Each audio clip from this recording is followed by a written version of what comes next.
But for Bike Exchange, this was hugely important for their points haul, 100 UCI points. If you don't know, Bike Exchange are locked in a big battle for World Tour licenses for the 2023 to 2025 inclusive seasons, and that's decided on the basis of the top 18 teams by UCI points from 2020 to 2022. Simon Yates has to abandon due to COVID, had abandoned a Giro in 2020 with COVID. The whole team, in fact, had to pull out due to COVID. So no points on GC there. He abandons this race whilst 5th or 6th on GC, and I would say looking pretty good for a top 5 with a massive 400 or so points available. And so Bike Exchange are up to 14,307 thanks to Rel's quick work. 460 points now ahead of Lotto Soudal, who are the first team in the relegation zone. Israel look like they're gone. Movistar are 157 behind Bike Exchange, just safe, about 300 points ahead of Lotto Soudal. But before we get into that, mention our show partner, Zwift.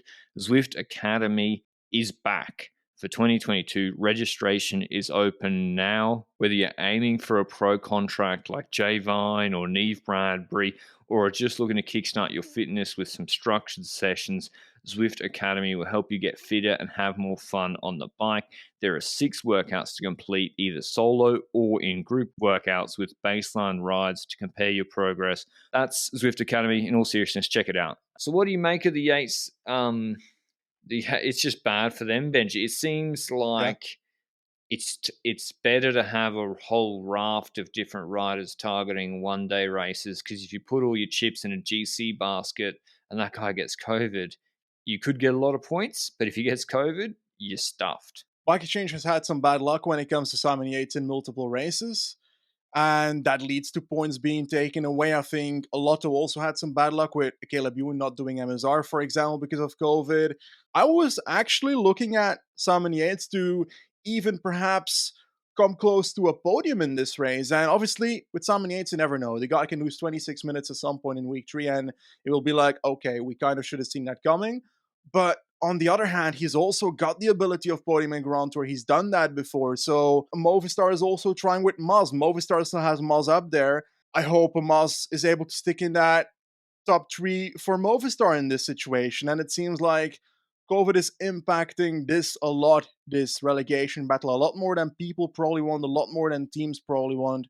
And it's, I don't know, when it comes to the whole battle here, it kind of feels like Bike Exchange is being punished for focusing on what World Tour teams should focus on, compared to a Lotto who's focusing on hunting for points and less on to the Vuelta. That makes sense?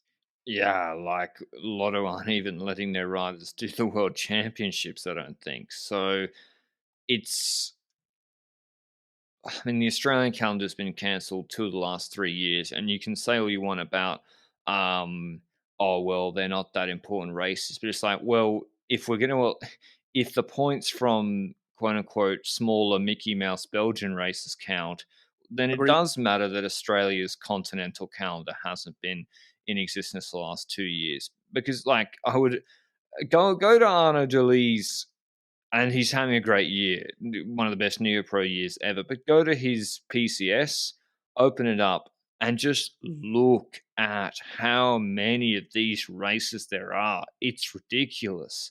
Like, the fact that all these points count for World Tour is crazy. So if without COVID, Tour Down Under, Cadell's, Torquay, maybe Herald Sun Tour, go ahead in the last 2 years. Now, races were cancelled in 2020, a lot of these Belgian races, but 2 of the 3 years, the Australian ones have been cancelled. Now, why is that important? Because Lotto sponsors or French sponsors of Arkea, they're quite happy for Arkea to do a whole French Cup calendar. In fact, that's probably the expectation.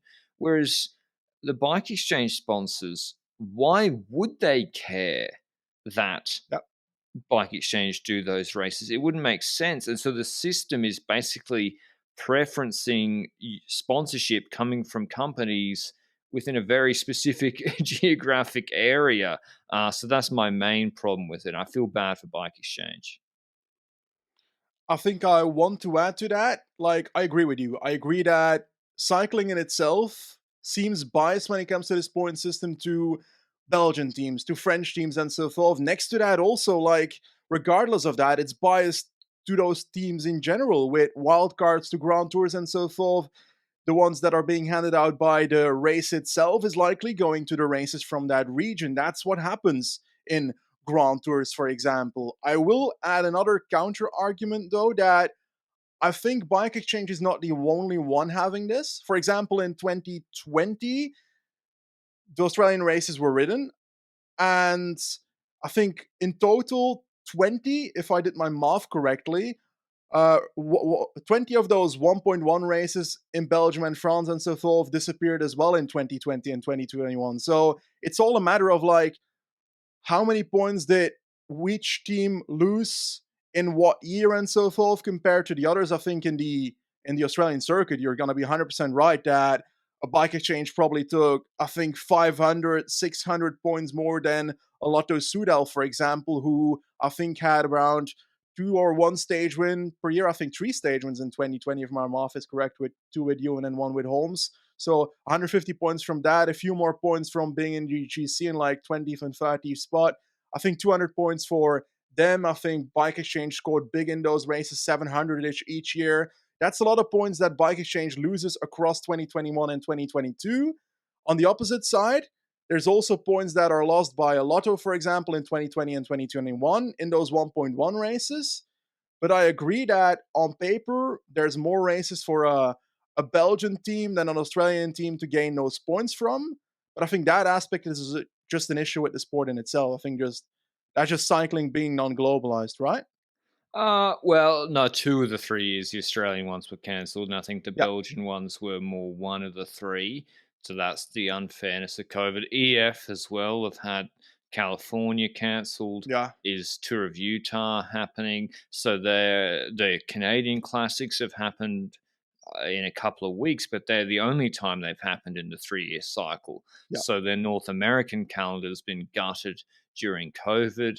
And so, yeah, it basically creates a system where in 2026 we might have 5 average to below average French World Tour teams and 0 North American, 0 Oceania, and maybe no Spanish World Tour teams. So is that what I the counter argument as well is, listen, if I'd been designing Bike Exchange's calendar from the start of January, of course they wouldn't have a problem, but they didn't Yeah. react quickly enough. Same goes for Movistar or Education First. Like, you can't also ignore the fact that these teams are in this position for somewhat because of their own doing, not just because of the systemic problem in this, the problem in this system.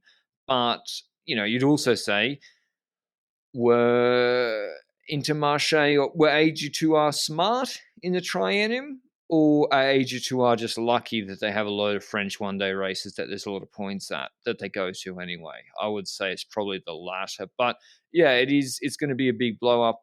It's worth probably a podcast in itself. We have teams probably going to Tour de Langkawi, which is at the end of October. Big riders trying to get points.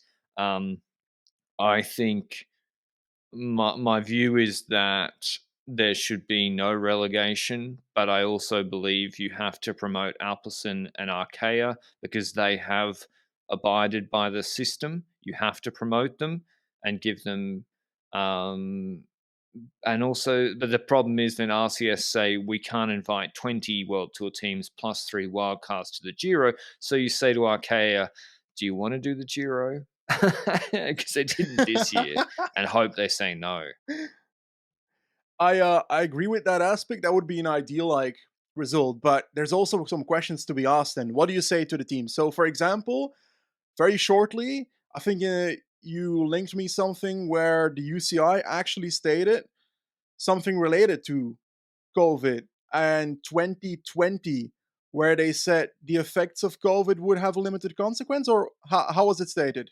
the effect of COVID in short would be taken into account when evaluating a UCI World Tour team status. So I would argue that if your main GC rider is pulled out with COVID in two of his target Grand Tours in the 3 year period, if your national local calendar has cancelled for 2 of the 3 years, I'd say that's a pretty Yeah. big impact of COVID. But it's not unique to Bike Exchange. As you said, Caleb Ewan came second at MSR in 2021, and then he can't do it with COVID because of 2022. Like, it's just because Yates pulled out during a Grand Tour doesn't mean that Ewan didn't lose loads of possible points at a 1 day race he was supposed to do 4 days later. So, or however many days after he tested positive for COVID. So all the teams have been affected.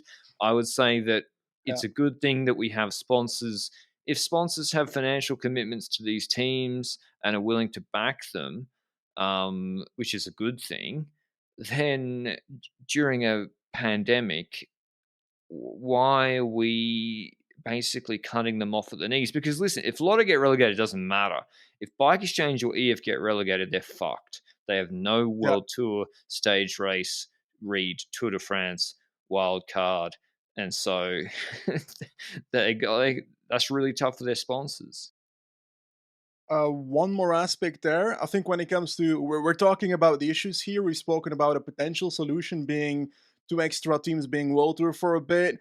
There's also some effects to that, which indeed is that we'd have 20 World Tour teams. But the question then is like, first of all, what would happen in the next cycle then? Like, COVID will probably not disappear. So you probably, as the UCI, would have to tell them before the cycle starts, in this cycle, we won't consider it. And Correct. regardless of what happens COVID wise, you're getting relegated at the end. And the UCI has tried to limit the amount of World Tour licenses in the last years as well. I think they tried to reduce it to 18, I think to 16 at a certain point, if my mind serves me right. And now it going back to 20, they're going to want to have it back to 18. So I think in that solution that we're improvising here at the moment, it would be something like 3 years, then four teams relegate, and we go back to 18 teams, and two teams can promote in that sense. Or do you think that's too much then? Well, I mean, it's kind of a joke, isn't it? Like the UCI is trying to limit the number of teams Yeah. when it's got this hugely bloated calendar, which means there is a need for so many riders on each team. Like, I would get it if the calendar was nice and compact and made sense commercially, I'd get limiting it. But it's just all a mess, really. And people will say, oh, well, the teams knew what they signed up for. Well, if you had a crystal ball when they signed up to this in 2019, I don't think you knew. If you did, you'd have made a lot of money on the stock market. Um, if you knew COVID was going to impact the world like this in 2019, how Buying Exchange went with a star strategy where they're Yeah. like, we expect our stars to score enough points. Guys got COVID twice in Grand Tours. So how could they predict that? EF chose to pretty much ignore the system. So my sympathy is until recently. So my sympathy is somewhat less, a bit more limited. And anyway, this it's like, well, I'm probably going on to the full relegation pod, but it's like if Manchester United got relegated from the Premier League after coming fifth because they got knocked out in the FA Cup in the second round. World Tour results should count, and only pro results should count for the pro teams, like a normal relegation system. Because people say relegation is normal. Well, yeah, normal relegation systems A aren't on a 3 year cycle. B don't assess results from competitions that aren't world tour status. That just doesn't make any sense. So anyway, a lot of revision. If you I think if you have any questions on this, things that are confusing, it's very, very complicated, drop it down in the comments down below and let us know what you think. And if, I think it's just a shame and it's all a bit of a mess.